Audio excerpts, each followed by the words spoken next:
Bueno, buenas tardes. Muchas gracias por sumarse nuevamente a este seminario de la memoria asociativa entrópica y pues vamos a continuar con la plática de Rafa respecto a la funcionalidad de la memoria asociativa entrópica con pesos. Entonces, sin más ni más, pues te doy la palabra adelante, por favor. Ok, entonces están viendo la presentación. Sí. Bueno, entonces la vez anterior, pues lo que vimos fue rápidamente los objetivos, el problema que tiene que ver con memorización, reconocimiento y recuperación de fonemas, los conjuntos de datos con los que estábamos trabajando, uno un limpio, otro etiquetado manualmente, otro se podría decir un poco más sucio y con etiquetado manual, automático, la arquitectura general del sistema,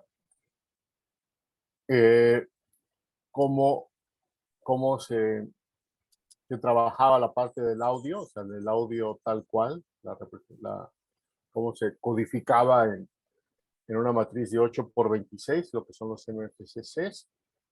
Estamos trabajando con 22 clases, 22 clases que no están balanceadas, ya lo había comentado también, están bastante desbalanceadas de hecho. Los detalles sobre las redes neuronales y bueno, ya las operaciones de la memoria, que es lo que habíamos visto al final, cómo funciona la parte del registro. Ahora usamos adición. El reconocimiento, que depende aquí ya de 3 parámetros, uno que ya habíamos introducido informalmente, que es el sí, y 2 parámetros nuevos que que se introdujeron en esta segunda parte o tercera parte ya del proyecto, que fue iota y kappa, ¿ok? Y luego la parte de la recuperación, donde introducimos la idea ya un poquito más formal, la idea de que la Q representa de alguna manera distribuciones de probabilidad y que se usan esas distribuciones de probabilidad para sesgar la salida en favor de los valores que están relativamente cerca de la pista. Es probabilístico, no necesariamente tiene que ser siempre los valores cercanos, pero la probabilidad de que salgan valores cercanos a la pista aumenta conforme el valor del el otro parámetro que se llama psi, conforme este valor de este parámetro disminuye. Y luego entonces ahora producimos recuerdos, o sea, la salida como un recuerdo, más un peso, el peso del recuerdo, que tiene que ver la fuerza, se podría decir, que tiene el recuerdo dentro de la memoria seleccionada. Y finalmente cerramos con esta parte. Bueno, cada memoria tiene asociada una entropía, eso no lo comenté en detalle en la presentación, pero básicamente siendo distribuciones de probabilidad, cada columna se puede ver como una distribución de probabilidad, se puede hacer el cálculo de la entropía de Shannon, tal cual, con probabilidades, y entonces calcular el promedio de las entropías por columna, y esa sería la entropía de la memoria. Y cuando varias memorias respondían antes, lo que hacíamos era escoger la que tenía la menor entropía, o sea, la que estaba más definida de alguna manera, pero ahora nos interesa la que tiene menor entropía, pero la que produce el recuerdo con mayor peso. Entonces lo que usamos es el valor mínimo de este nuevo valor, perdón, que ya no es de entropía nada más, sino que es de entropía entre el peso del recuerdo. ¿Ok? Entonces eso fue lo que platicamos la vez pasada, que sería la operación del sistema. Y bueno, comentaba si había alguna duda antes de pasar a los resultados. ¿Alguien que quiera comentar algo, preguntar algo? Una de mis dudas era, y si toma mucho tiempo, no lo tienes que contestar ahorita, pero ¿por qué pasaron a discretizar los valores y no se quedaron trabajando con entropía en el espacio continuo de los valores? intentaron lo otro y funcionaba mejor discretizar y trabajar con estados discretos primero, porque veo en una de tus, creo que en la siguiente diapositiva, bueno, en la que pones como esa pequeña gaussiana sobrepuesta sobre,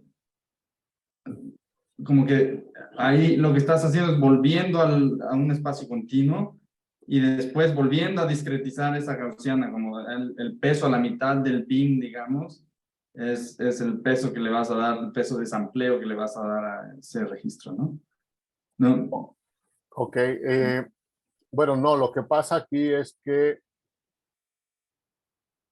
la salida que tenemos de parte del codificador, que es lo que entra a las memorias, al final de cuentas, esta parte de aquí, lo que sale del codificador es lo que entra a las memorias. Y lo que tenemos como salida del codificador es un vector de 32 valores reales, ¿ok? Pero las memorias funcionan como tablas. Ese es el registro de ingreso. Entonces, tenemos 32 columnas y lo que tenemos es un vector de valor real. Pero para meterlo en la memoria, lo que hacemos es hacer una cuantificación para saber en qué dependiendo del valor, si va si es el renglón 1, el renglón 2, el renglón 3, hasta el renglón correspondiente al tamaño de memoria. Entonces, la cuantificación realmente se da en la conversión del vector real en una tabla con estas características. O sea, básicamente lo que ya comentaban previamente es escoger un valor mínimo, un valor máximo y a partir de ahí ver a qué renglón le corresponde el valor en la columna, ¿no? Entonces, en la primera columna, el valor real se convierte en un valor entero, que es el renglón en donde se va a colocar el 1. Entonces, la cuantificación se da porque la representación de la memoria es una tabla, básicamente. Creo que un poco mi punto es, yo vengo de una tradición de inferencia bayesiana y yo pensaría que una alternativa sería, para tal atributo podrías actualizar un estimado del valor promedio y de la dispersión alrededor de ese valor con cada cada nueva instancia que ves. Lo que haces es actualizar la distribución que te queda ahí en vez de discretizarlo. A lo mejor no hace ninguna diferencia, pero todos los demás pasos que le siguen creo que podrían mantenerse y en vez de tener ahora una tabla, solo tendrías los atributos y dos parámetros que definen tu distribución, que sería, en el caso más simple, que sería el estimado promedio y la dispersión de esa distribución. Y al final puedes igual calcular la entropía de eso que de todo lo demás. Ajá. Yo creo que para los datos de entrada tiene sentido. O sea, en vez de tener un 1 y ceros aquí, lo que deberías tener aquí una distribución de probabilidad. Sí, por ejemplo, Una normal, por ejemplo. ese 1 en el valor 3 está discretizado al bin 3, pero viene de un valor real, ¿no? Eso es lo que te entendí. Y ese valor real, lo único que podrías hacer es tener un estimado de la incertidumbre que tienes de que el valor real sea, de que el valor sea el que registraste ahí. Tienes una pequeña distribución alrededor de ese valor real. Y lo que haces es actualizar tu estimado que ya tenías, y ese estimado, mientras más observaciones tienes, se va volviendo más estrecho y va representando la distribución real Ajá. Nada más, tal vez el detalle aquí es que no necesariamente tenemos distribuciones normales o similares a una distribución normal en la memoria. Podemos tener memorias donde tienes varios picos, por ejemplo, un pico aquí y otro pico acá. Okay. Entonces, me queda claro en el vector de entrada, que de hecho es lo que estamos haciendo aquí, ¿no? Pero en la memoria, en la representación interna de la memoria, no necesariamente se tiene una distribución de campana o parecida a una distribución de campana en cada columna. que supongo, ya con esto no me tienes que responder, Rafa, pero supongo que para mantener lo que yo decía y poder incorporar esos casos de distribuciones bimodales o de más modos, habría que extender la representación a una mezcla de gaussianas, supongo que una mezcla de gaussianas ahí para cada, sí, pero complica las cosas, supongo. Podría ser una opción, pero sí, me da la impresión que se complica. No sé si haya ventajas, eso sería si se complica, pero las ventajas son mucho mayores, pues sería...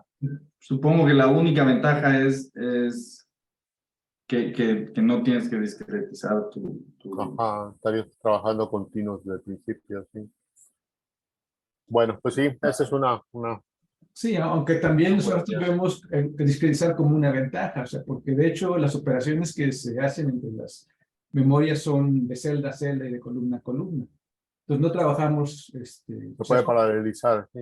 sí son operaciones de manipulación mínima entre las tablas, y son altamente paralelizables, que es todas las cuestiones que tenemos en memoria. Entonces habría que estudiar la idea, está interesante, pero eh, sí habría que explorar, ¿no? esa posibilidad.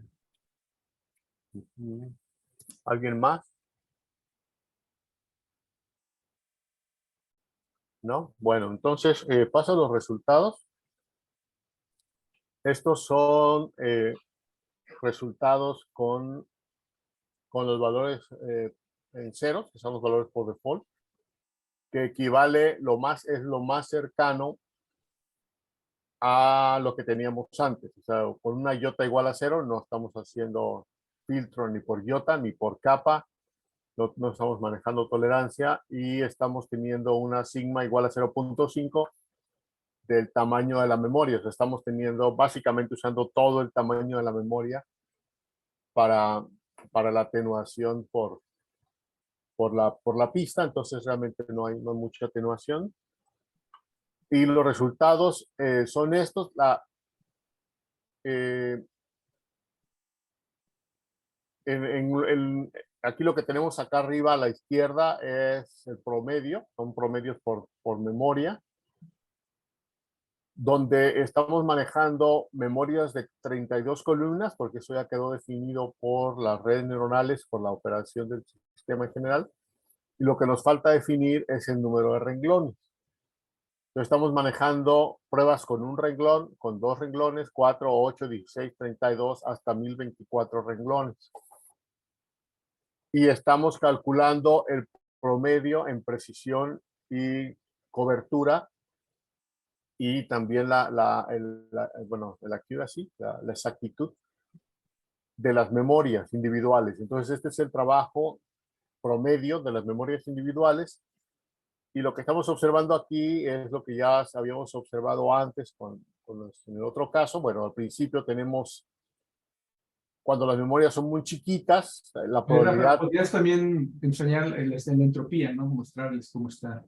Bueno, y la entropía es lo que está acá abajo, ¿sí? Este es el valor de la entropía, es cómo va aumentando. Y bueno, entonces el comportamiento que tenemos aquí es la cobertura cuando tenemos un solo renglón, pues básicamente la probabilidad de atinarle a ese renglón es altísima. Si la memoria tiene un valor, está en 1 y si no está en ceros, entonces eso lleva a que la cobertura sea muy alta, porque casi siempre se le atina al valor. O sea, siempre la memoria está aceptando prácticamente todo, pero la precisión es muy baja, porque como está aceptando precisamente todo, pues entonces la precisión corresponde prácticamente nada más al porcentaje de valores que tiene de cada memoria en todo el corpus, ¿no? Entonces, conforme el tamaño de la memoria va creciendo, lo que tenemos es que la cobertura va bajando porque la información se dispersa en los renglones de la memoria. Entonces la memoria se vuelve más discriminatorias, entonces la cobertura va bajando y al mismo tiempo pues, la precisión va subiendo hasta llegar a un valor, un buen compromiso alrededor del 1024.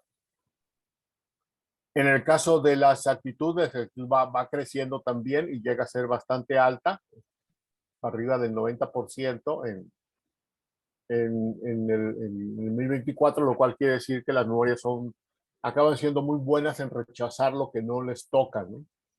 Se confunden un poco entre lo que sí en lo que sí les toca, a veces lo aceptan, a veces lo rechazan, pero este es, digamos, el comportamiento de las memorias individuales. Ahora, el proceso de selección, cuando varias memorias responden, lo que tenemos aquí abajo en medio a la izquierda, es el número de memorias que están respondiendo. Al principio responden todas, y conforme el número de renglones va aumentando, pues va disminuyendo el número de memorias que va respondiendo. Y entonces el mecanismo de selección es el que entra en operación. Cuando tenemos muchas memorias que responden, el mecanismo de selección que les comentaba acá abajo antes es el que permite seleccionar la memoria correcta. ¿Ok? Entonces, aquí cuando tenemos ya la operación del sistema, entra mucho el comportamiento del mecanismo de selección. Entonces, el mecanismo de selección no funciona muy bien cuando tenemos casi todas las memorias están respondiendo, por ejemplo, hasta el 4, están respondiendo casi 16, 17 de las 22 memorias, pero en el siguiente paso, en el 8, cuando ya tenemos menos memorias, alrededor de la mitad de las memorias que responden nada más, la precisión y la cobertura del sistema mejoran mucho, o sea que el sistema ya está escogiendo mejor la memoria correcta, entonces tenemos menos memorias que responden, las memorias en sí están teniendo mayor precisión. Combinado con el mecanismo de selección, esto hace que el sistema como tal mejore bastante y se mantenga básicamente a partir de 16, pues básicamente de 16 renglones es cuando ya se logra un buen resultado, y a partir de ahí ya los cambios son muy poquitos. Esto es muy importante porque con memorias de tamaño de 16, por ejemplo, tenemos todavía que la mitad de las memorias están respondiendo. Antes, en el esquema anterior, necesitábamos que respondieran muy poquitas memorias, que respondieran 2 o 3 para que el mecanismo de selección por entropía pudiera funcionar bien. En este caso, aunque la mitad de las memorias respondan, que en este caso es 11 memorias, de todos modos ya el mecanismo de selección está funcionando bastante bien en el 80% de los casos. ¿Ok? Entonces, y ya después, bueno, lo que tenemos aquí en esta gráfica, en azul, tenemos cuando las memorias responden, en este caso responden todas las memorias, cuántas veces se seleccionó la memoria correcta y cuántas veces en amarillo se seleccionó la memoria incorrecta. Entonces, en este caso, aunque respondieron muchas memorias y se seleccionó generalmente la memoria incorrecta. Aquí ya tenemos casos donde la memoria correcta se selecciona en más del 80% de las veces. El verde es cuando la memoria correcta no contesta. Entonces ya tenemos casos, por ejemplo, en tamaños de memoria ya desde 32, es más claro, pero vamos a decir en 128 ya tenemos casos donde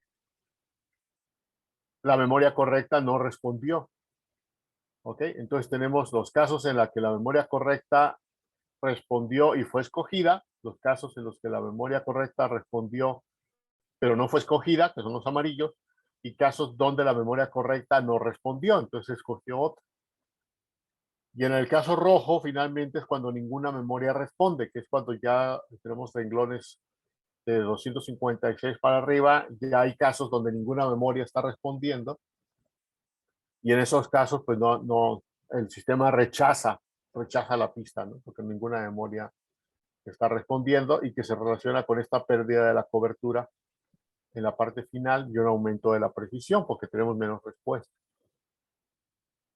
Y luego, Oye, Rafa, ajá, perdón, pero cuando dices rechazos, ¿es respecto a todo lo que se hizo que no se tenía que haber rechazado, pero se rechazó? así es. Sí, aquí Los rojos no respondió ninguna memoria, entonces el sistema rechazó la pista. Entonces, como tenemos el porcentaje de respuestas correctas dentro del total de respuestas es mayor, porque nada más se usa este pedazo de la columna, la precisión aumenta, pero es porque las memorias están rechazando cosas. Pues son falsos negativos. Ah, ok, falsos, ok. Ajá, Yo pensé que tomaban ruido y se rechazaban y efectivamente tenían que rechazarse porque era ruido, ¿no? O sea, sonidos que no tenían por qué aceptarse, pero ya, falsos. Ajá, falsos, en este caso estamos probando todo. Esta primera fase es con DMX nada más. Dimexial, sí. Eso es un buen punto. La memoria, todo el sistema se está entrenando con DMX y se está usando 2000 elementos de DMX para hacer las pruebas. Son 2000 elementos que se separaron totalmente para hacer las pruebas. 2000 Entonces, elocuciones completas, que son ajá, la elocución es completa, sí, son perdón. como unos 20, que sí. Y entonces con esos fonemas son con los que estamos probando la red. En este caso, son fonemas etiquetados manualmente y todos tienen una clasificación. Entonces no hay, para el sistema completo no hay verdaderos positivos porque todos tienen una clase. Es más adelante cuando hacemos el proceso de reconocimiento con 100 pies, que barremos el audio, ahí sí puede haber falsos negativos porque puede haber sonidos que no corresponden a un fonema, sino que están como entre fonemas, pedazo de uno, pedazo de otro, o la parte de los silencios, por ejemplo, donde tampoco habría un fonema. Entonces ahí sí tendríamos verdaderos negativos. Pero en este caso, todos corresponden a una clase. Entonces, son falsos negativos estos, porque no debería rechazar ninguno. Pero como ya la información está muy Claro. dispersa, se está rechazando. ¿Sí? Va, Ahora, perfecto, sí. en este caso, por ejemplo, una buena respuesta, la mejor respuesta se obtiene con memorias de 32. Es donde tenemos esta columna más alta, que tenemos este pequeño chipotito aquí. Y entonces, lo que decidimos aquí es que las memorias que nos funcionan mejor son memorias de 32 por 32. Y lo que hacemos es una prueba ahora de llenado. Tomamos las memorias de 32 por 32 y las llenamos con el 1% del corpus de llenado. El corpus lo partimos, de manera general se puede ver el corpus está partido en tres. El corpus para entrenar a las redes, que a su vez se parte en el corpus de entrenamiento y en el corpus de validación. Luego tenemos el corpus para llenar a las memorias y luego tenemos el corpus para probar tanto a las redes como a las memorias. Entonces, ahora estamos llenando las memorias con el 1, el 2, el 4, hasta el 100% del corpus de llenado, que no se usa para entrenar a las redes, sino nada más para llenar a las memorias. Y en este caso, lo que estamos observando aquí es que conforme le vamos aumentando información a las memorias, la cobertura aumenta, tenemos más información, las memorias están más llenas, tienden a aceptar más valores. Al revés, la precisión baja y la exactitud baja también, ¿no? O sea, conforme tenemos más información, pues puede haber un poco más de ruido en las memorias y entonces la probabilidad de que acepten más pistas pues aumenta. Entonces tenemos más cobertura, menos precisión y menos exactitud con en principio, si vemos a las memorias individuales, pues tenemos un buen desempeño. Igual que aquí, ¿no? Las memorias parecía que estaban funcionando individualmente muy bien con 1024, pero realmente en términos del sistema lo que nos conviene pues es 32, ya 1024 ya no tiene chiste, ¿no? 32 es suficiente y funciona muy bien. Entonces igual aquí pareciera, para las memorias individuales, el mejor llenado pareciera estar entre el 2 y el 4%, que es donde se tiene un buen compromiso entre la cobertura, la precisión y la exactitud. Sin embargo, el sistema, en lo que pasa con el sistema es que la recuperación va aumentando conforme se va aumentando el tamaño, igual que con las memorias, la precisión va bajando, pero no baja tanto. Realmente, entonces llega a un límite que es alrededor del 82, 83%, y ya de ahí se mantiene. O sea que en realidad no se está metiendo tanto ruido, sino que realmente las casillas se empiezan a llenar con valores, las casillas que corresponden se empiezan a llenar con valores más grandes, y el ruido se empieza a hacer chiquito porque en proporción, ¿se acuerdan los valores que teníamos aquí? Tenemos valores muy chiquitos que sería el ruido, y los valores más grandes son los que corresponden realmente a las pistas que van en las memorias. Entonces, a la larga, la distribución simplemente se va afinando, y lo que tenemos es que a partir del 16%, pues ya tenemos un comportamiento más o menos estable de las memorias como sistema completo. Entonces podemos usar el 100% del corpus y no pasa nada, ¿no? De hecho, funcionan bastante bien, y estamos con un 82, 83% de precisión y de cobertura. Sí, Rafa, ¿podrías un poquito también mencionar de las entropías, cómo funcionan en estas dos? Bueno, aquí lo que está pasando Verlas también, para más adelante compararlos con los otros escenarios, nada más, ¿no? Tómalos en cuenta. sí, bueno, en estos casos lo que está sucediendo es, no sé qué es lo que quieres que comente, Luis, o mejor, si quieres lo comentas tú. Sí, nada más, o sea, que bueno, ven cómo la entropía va subiendo conforme va aumentando la información, porque el llenado de la memoria, y em, y que es, pues es normal, ¿no? Porque mientras la memoria está más llena, pues más entropía hay, ¿ok? Pero que lo importante es que la memoria ya en el nivel del sistema, aunque todos estemos llenando más información, se va manteniendo el desempeño, aunque la entropía vaya subiendo, pero sube poquito, ¿no? Entonces ahorita también les quiero notar, porque en los siguientes ejemplos vamos a ver qué pasa con la entropía cuando entran los parámetros. Aquí son entropías de 1.5 a 2.2, es el rango de entropía de las memorias en los registros de tamaño ideal, que es de 32, eh, Por 32. ok, nada más que ese es comentario para adelante, tener en cuenta esa referencia. Bien, y para comparar, aquí nada más estoy poniendo el otro caso, el caso extremo, digamos, donde tenemos una iota de 0.3 o una capa de 1.5, o sea, está pidiendo que el recuerdo sea, que la pista sea fuerte, relativamente fuerte, columna por columna, y que sea, su peso sea 1.5 el peso promedio, o sea, que sea un peso fuerte también. Y se está haciendo bastante restrictivo bueno, esta parte no se está usando en esta parte de aquí, pero se usó para lo que vamos a ver después, que la salida, el recuerdo se parezca mucho más a la pista de entrada, ¿no? Y seguimos teniendo cero tolerancia. Pero lo que ven aquí es que lo que está pasando, en comparación con esta otra, la cobertura es mucho menor, ¿no? La cobertura empieza muy baja porque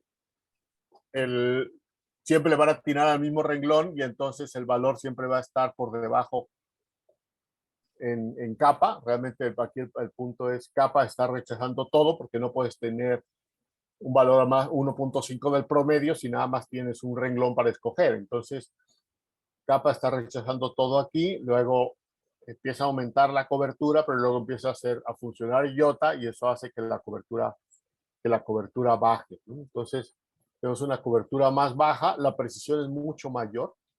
Se compara con esta, la precisión empieza muy alta desde el principio y se mantiene, bueno, baja un poco y ya luego va subiendo, y es mucho más alta memoria por memoria.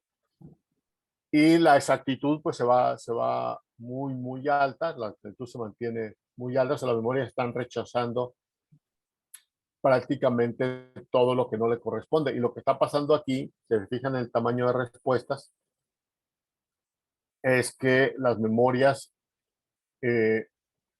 están respondiendo muy poquita.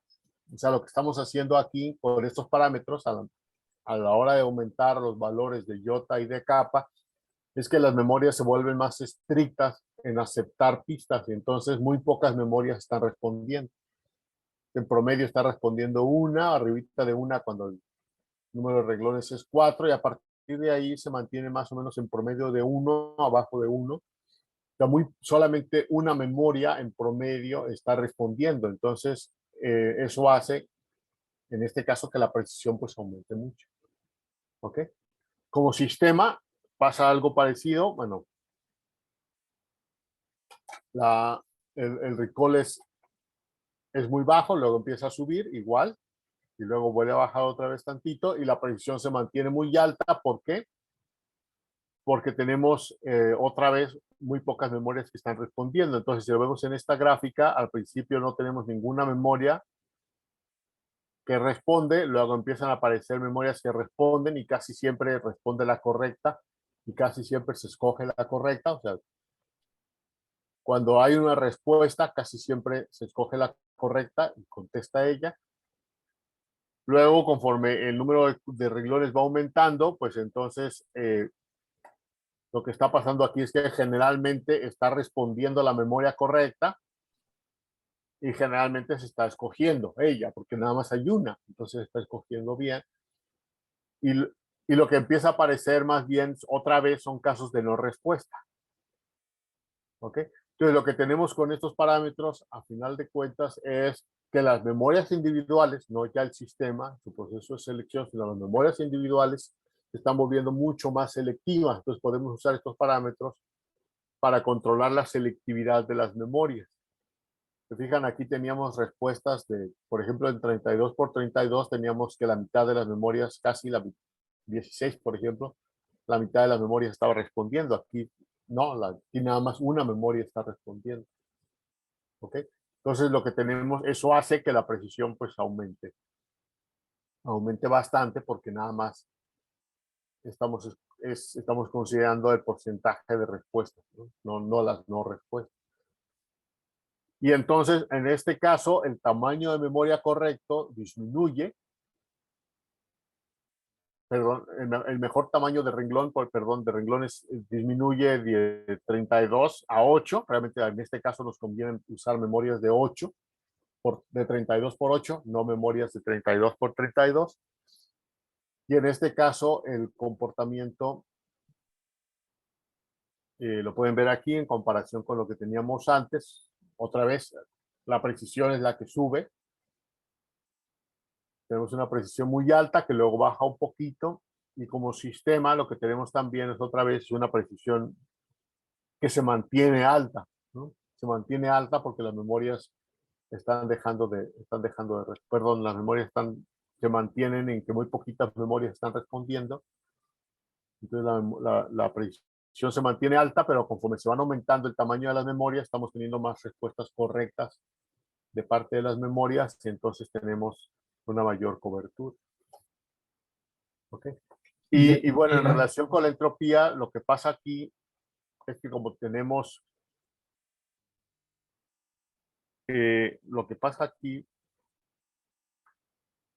es por el número de renglones. En este caso, con 16 o 32 teníamos una entropía máxima de 2.2, pero cuando solamente tenemos 8 renglones, la entropía es menor. Y esto se refleja aquí, ¿no? Que la entropía es más chiquita abajo, porque estamos trabajando con menos renglones. Entonces, Rafa, al compactar e irse a 32 por 8 con iota y capa diferente a 0, pudieron almacenar casi que la misma información en un menor espacio.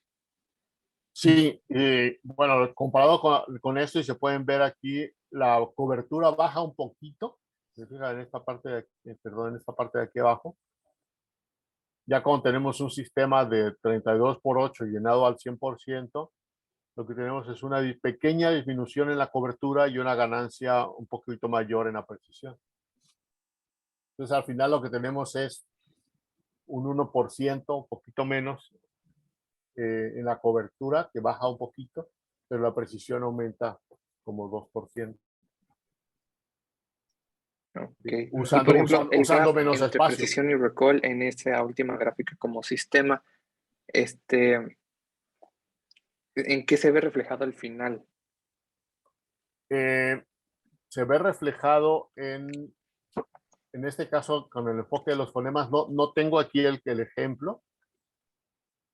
Ah, no, sí lo tengo, de hecho, ¿no? Sí lo tengo. Ahorita lo vamos a ver. Se ve reflejado a la hora que ya trabajamos con los audios con ruido. La precisión del sistema para seleccionar los fonemas correctos aumenta. Y en consecuencia, el sistema acepta menos fonemas que no son.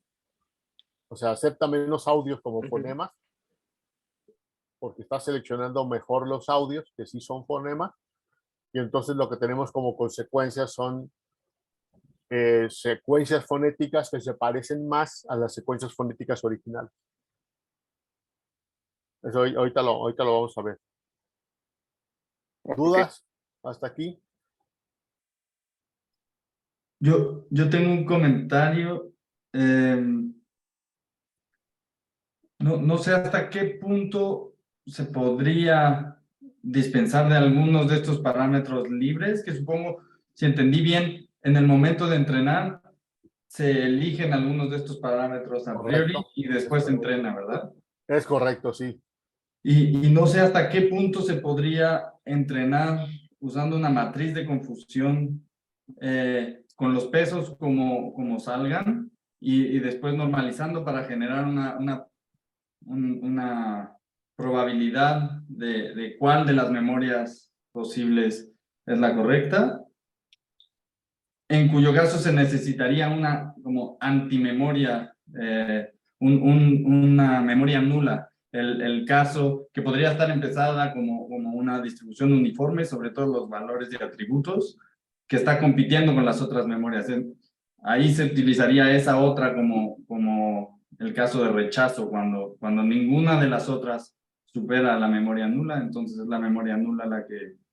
Y ya se podría quedar un parámetro al final, después del entrenamiento, un parámetro al final que tú puedes elegir para ver cuál es el punto, el sweet spot, digamos, de rechazar y no rechazar. Y a lo mejor esa memoria nula, una idea es que esa memoria nula sea simplemente una distribución uniforme y se quede uniforme todo el tiempo, o que con cada registro se le vaya quitando un atributo, un valor, así como agregas el valor a cada registro de memoria que está ocurriendo, le vas quitando a esta memoria nula para que al final te queda justo la distribución de todo lo que no es lo que ya has visto, digamos. Pero bueno, es una idea que te permitiría tener todas esas matrices de confusión y sobre esas matrices de confusión que puedes guardarlas con sus valores reales y después normalizarlas para generar probabilidades, pero sus valores reales, y sobre esos valores tú puedes ya poner unos thresholds que eliges al final y no tener que entrenar cada vez con distintos valores de esos parámetros. Hay algunos que a lo mejor sí se tienen que quedar, como sigma, ahorita no lo puedo ver, pero los otros, los que tienen que ver con el rechazo, a lo mejor haya una manera de no tener que necesitarlos y seguir teniendo esa propiedad tan buena que es rechazar. Sí, a ver si te entendí bien. ¿El mecanismo sería para escoger los mejores parámetros? No, sería para no tener que depender de esos parámetros, como por lo menos no durante el entrenamiento. En el entrenamiento...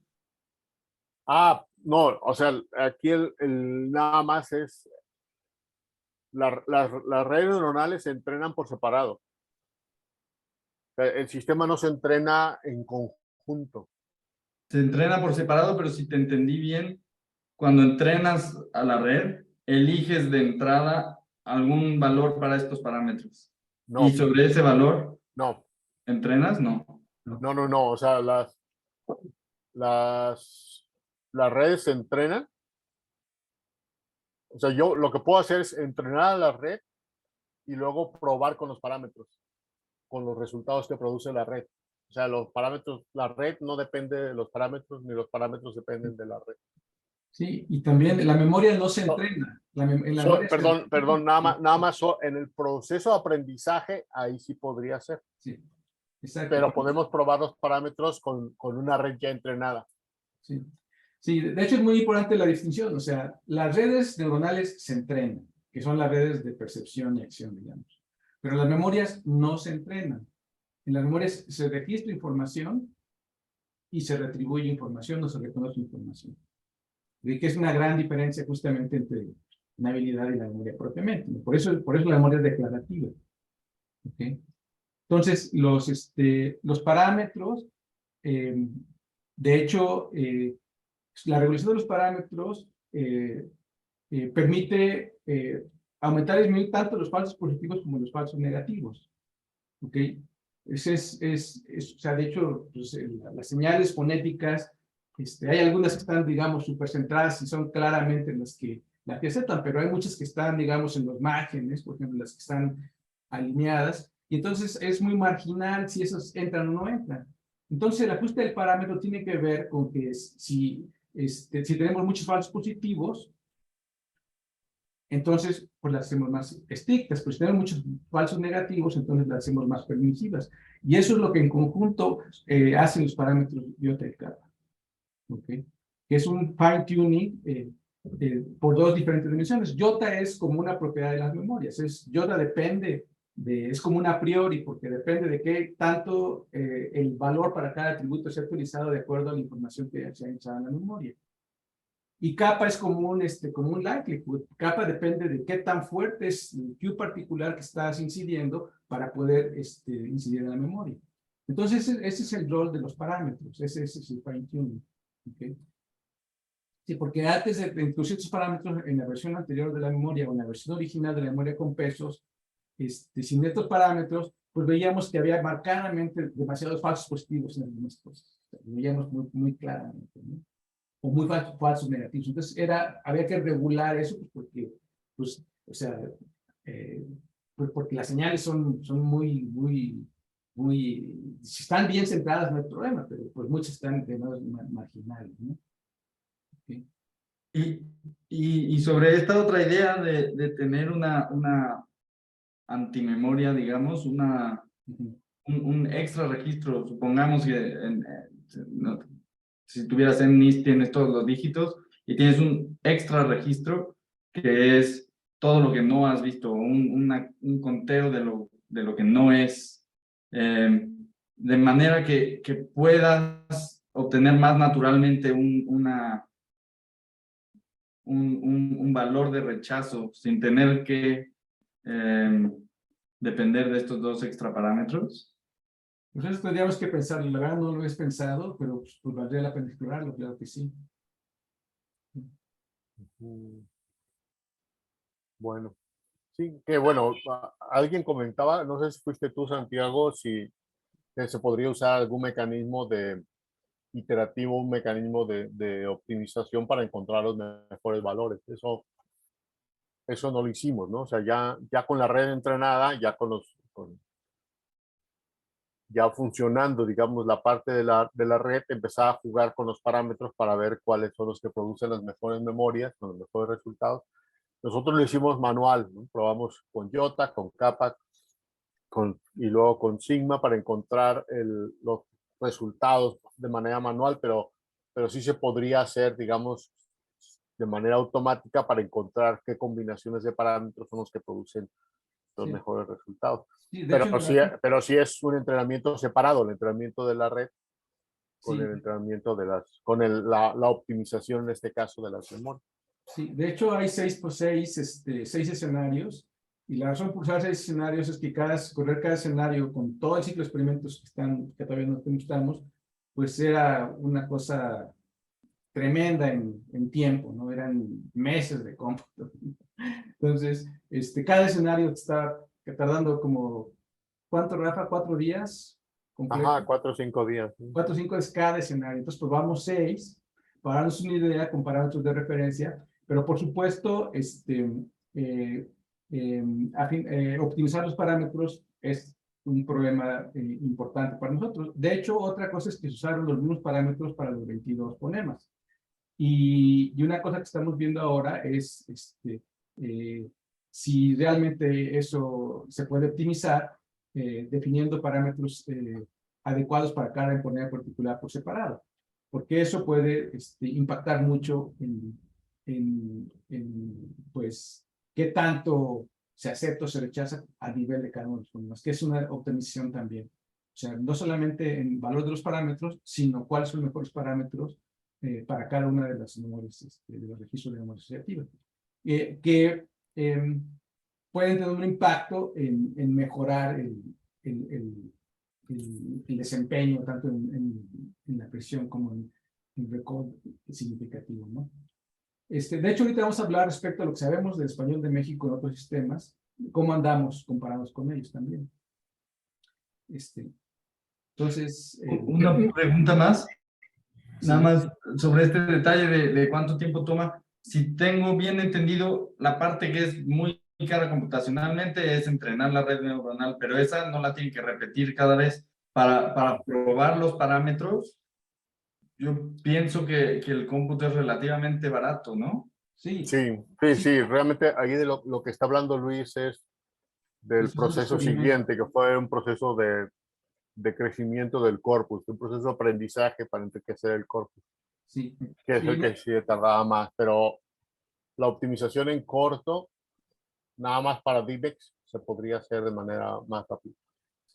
Sí, ahorita, yo creo que ya no va a dar tiempo hoy, pero lo que anticipamos es que una vez que encontramos un sistema de memoria satisfactorio con el corpus DMEX 100, ese sistema se utilizó para ver habla novedosa, no etiquetada, directamente del canal, que para eso usamos el corpus 100 pies. Y de hecho no usamos ninguna etiquetación de 100 pies, sino se analizó el corpus de 100 pies directamente de la señal del habla para reconocerlo con esta maquinaria. Y ahí sí hicimos varios ciclos de entrenamiento para enriquecer el corpus con corpus novedoso de una fuente ruidosa, no etiquetado, no transcrito, no force aligned, ninguna previa etiquetación, para enriquecer las memorias con información acústica novedosa. Y eso se corrieron en varias etapas, en 5 etapas, y ahí sí se reconstruyó el sistema completo, y por eso fueron los 4 días por cada uno de los escenarios, tomando en cuenta las 5 etapas de enriquecimiento del corpus con la propia, con los propios mecanismos que se iban formando para cada una de las etapas. ¿Ok? Sí, pero sí es un asunto diferente, ¿no? Sí. Si quieres continuar, Rafa, porque ya vamos a terminar ahorita. Ajá, bueno, y luego el siguiente paso, pues ya fue en particular la idea de probar ya cómo funciona el sistema en la práctica, y fue ver en qué medida podíamos recuperar los fonemas originales etiquetados en DMEX de manera automática usando el sistema. Entonces, como dije, hay 2000 audios de pruebas de DMEX,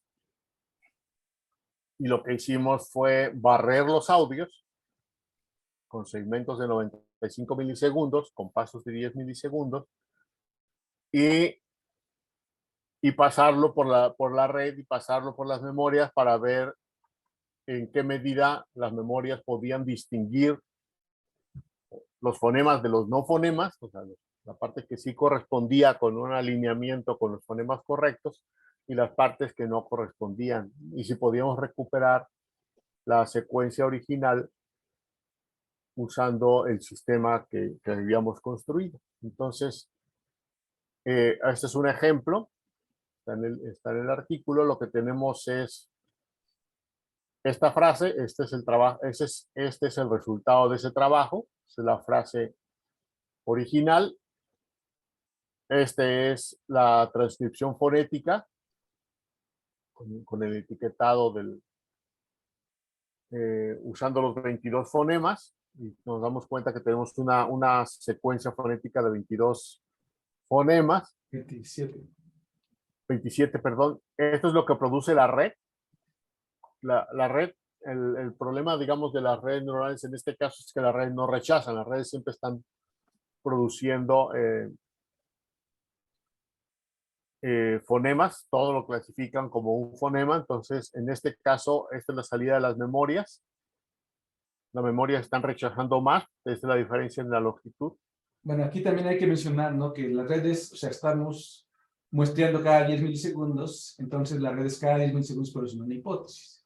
Mientras que los fonemas duran en promedio 90 milisegundos. ¿Ok? Entonces, por eso estas redes son más largas, no se producen unas cadenas, digamos, redundantes. Ajá, es lo mismo que estaba diciendo, pero de Perdón. otra manera. Entonces, lo que tenemos aquí, la diferencia en la longitud, pues es el rechazo, ¿no? Es las veces que las memorias están rechazando, pero las redes pues, tienen que aceptar por la manera en que están construidas. Y lo que tenemos acá abajo es la distancia de Levenshtein tal cual, borrados, añadidos y sustituciones para convertir la producción de la red en la secuencia original. Entonces necesitamos 199 operaciones de edición para transformar esta secuencia en esta secuencia.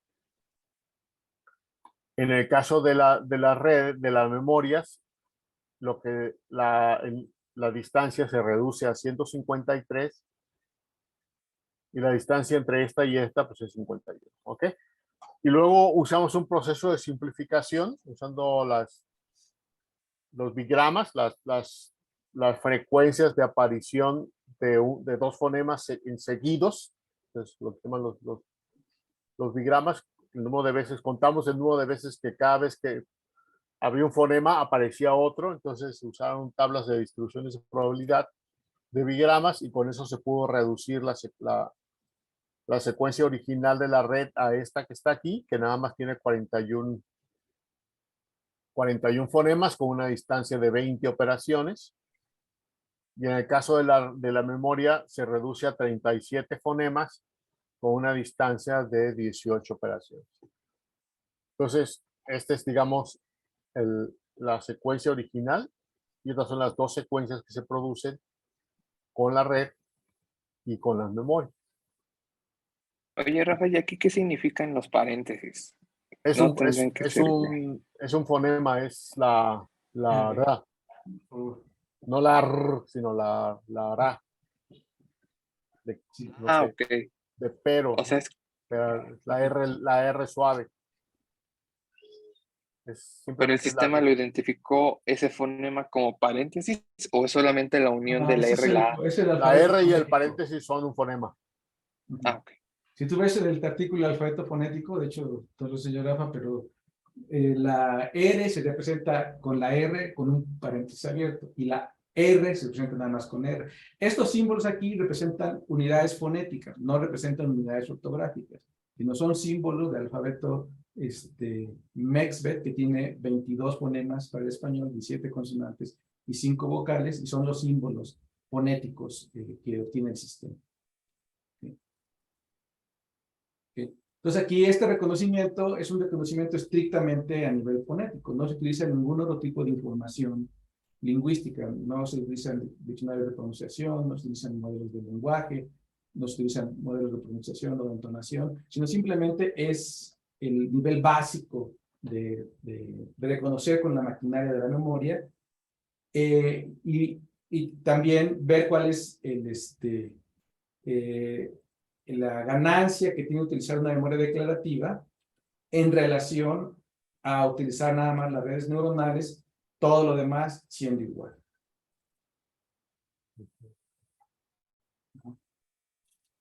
Ya está en la una, Rafa, yo creo que lo dejamos ahí y continuamos con el siguiente, la semana que entra, que sería ya los experimentos de enriquecimiento del corpus y aprendizaje de speech novedoso con la maquinaria que ya estoy construyendo.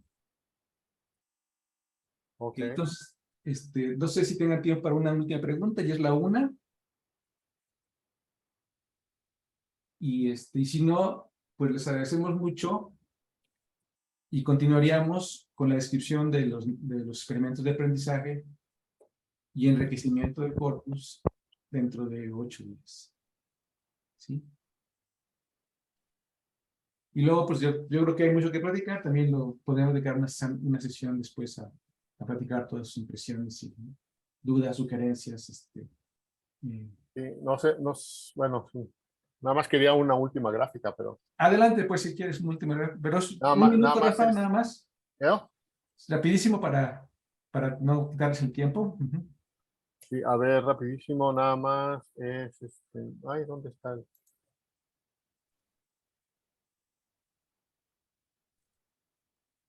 Es esta. Ajá, ok, sí. Estos son los 6 escenarios. El escenario 1 es con todos los parámetros en ceros, como ya les había comentado. En este nada más varió la iota. La iota fue la que se puso 0.3, pero todos los demás en ceros. En este la capa es la que se puso 1.5 y todos los demás en ceros. En este, no me acuerdo, este es sigma, pero con todos los demás en ceros, sigma y todos los demás en ceros, perdón. 5.1, va a ser el 5.5, ¿no? Ajá, y este es el caso, digamos, en los dos ejemplos que les mostré es el 1 con todos en ceros y el 5 con todos definidos excepto sí, y el 6 es con sí igual a 1. Y entonces aquí es donde se ve la diferencia, digamos, la diferencia entre los resultados con los parámetros y los resultados sin los parámetros. O sea, los parámetros ayudan a bajar un 0.5%, más o menos, un poquito menos, el reconocimiento de los errores en el reconocimiento de los fonemas en los audios. ¿Sí? Entonces, la diferencia que les comentaba, esta diferencia aquí entre estas dos, en esta parte de acá, se traduce en esta ventaja de un 5%, del 0.5% en el error a la hora de reconocer los fonemas. Entonces, básicamente nada más era para cerrar esa parte. Es la ganancia, digamos, hay un poquito menos de error en el reconocimiento de los fonemas en los 2000 audios. Sí, tanto en las versiones originales, las cadenas originales, como en las cadenas reducidas a través de los diagramas fonéticos. ¿Okay? Bueno, si quieres, esto lo podemos retomar para iniciar también la próxima, para que quede un poquito más claro. Y pues les agradecemos mucho y pues continuamos con esta exposición el próximo viernes. Les agradecemos mucho. Muchas gracias, Rafa. Muy bien, muchas gracias. Nada. Súper interesante, Rafa, gracias. Hasta luego. Gracias, Rafa. Nos vemos. Gracias. Gracias, Rafa. Hasta luego. Nos vemos. Bye. También, adiós. Hasta luego. Gracias.